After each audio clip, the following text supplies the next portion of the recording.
Well, we know a lot about the Bilderberg Group. It was officially founded in 1954 at the Bilderberg Hotel in the Netherlands, and that's why it gets its name, Club Bilderberg. But really, it was a meeting of what was left of the European financial elite, the German financial elite, the Crumps, and others that had funded Hitler with the Anglo-American British U.S. elite. And so kind of a teaming up during the Marshall Plan of those two groups, and declassified U.S. Army documents that have been covered by major British and U.S. newspapers confirm that actually the Nazis, when they were losing in 1944, planned to put their money into offshore corporations to try to have a rebirth of the Fourth Reich, the Third Reich as a Fourth Reich, through a corporate system based around a European Union.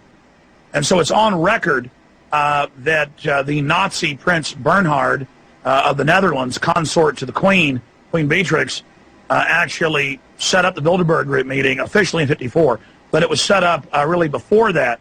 And so it is an international group. Many of their minutes have been released, stolen by the press, but the Bilderberg Group has recently even given interviews.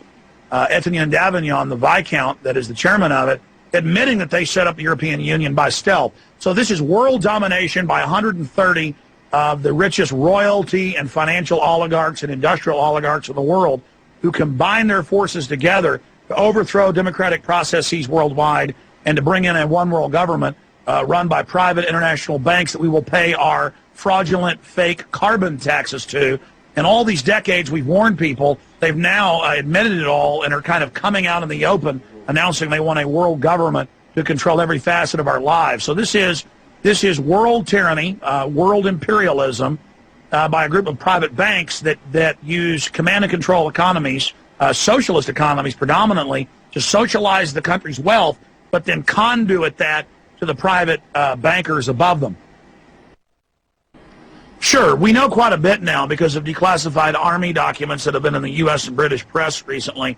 Also, Bilderberg has become more arrogant because they've already been exposed, so why not go public?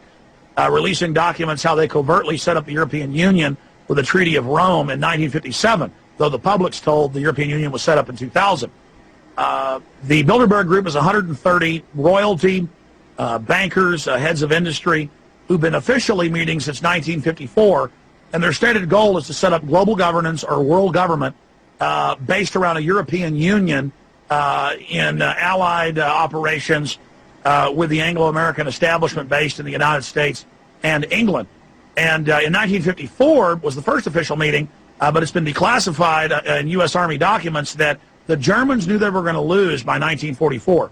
So they decided to put their hundreds of billions of dollars of stolen loot into dummy corporations to then set up a European Union in the near future. And so the Bilderberg Group is a merger of Nazi assets with the Anglo-American establishment for world domination against Russia, China, Central and South America, and Asia and Africa. And this is what the globalism is, what the New World Order is. So they're bankrupting the world economy by design, and we had sources inside Bilderberg this year that confirmed this. They're bankrupting the world economy by design, lowering oil prices by design to bankrupt Saudi Arabia, Russia, Venezuela. And by the way, George Soros, since we broke this months ago, has bragged at Davos that, oh yes, they've lowered oil prices to bankrupt things. So they're very proud of this to exacerbate the world depression so they can then pose as the saviors, bringing in a new financial architecture, giving themselves even more power with the new Bank of the World that we will pay our carbon taxes to. So this is a hellish system. It's not free market.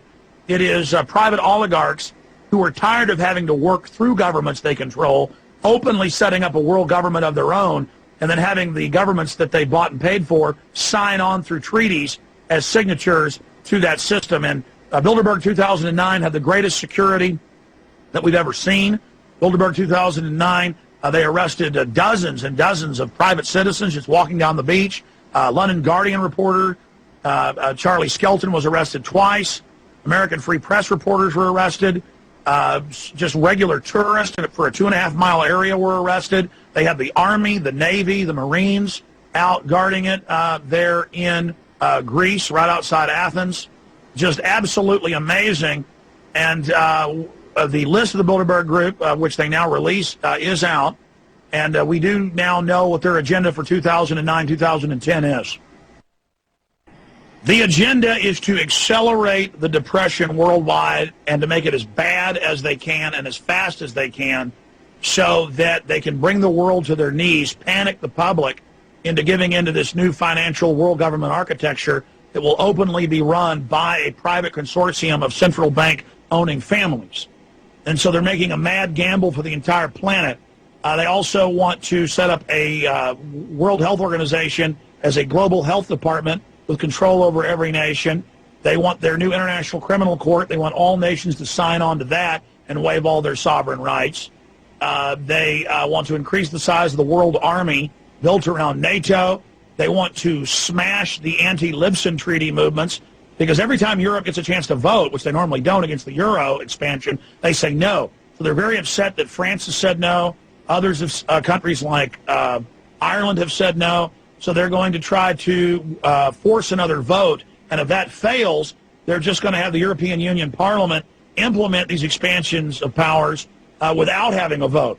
So we see Europe literally just descending into the depths of fascism, literally from the ashes of the Third Reich. We see the rising of a Fourth Reich, which is a bizarre mutation and a hybrid between the British Empire, the U.S. Empire, and the Nazi Empire. Well, out of the 130 or so members, most of them are very powerful, important people, but they're not part of the steering committee. There's only about 20 people on the steering committee, and that's Etienne Davignon, the head of Bilderberg, that's the head of the CFR, Richard Haas, that is people like Henry Kissinger, that is individuals like David Rockefeller, Frank Barnaby, who represents Rothschild interest. These are the people that we're talking about, these 20 or so individuals at Bilderberg. They set the agenda. Then they have university experts and scientists and advisors in media and academia and finance who are there basically advising them on the best ways to implement the already ongoing program of world government and tyranny. They just fine-tune things and work out disputes at this once-a-year meeting that they have at the Bilderberg Group conference.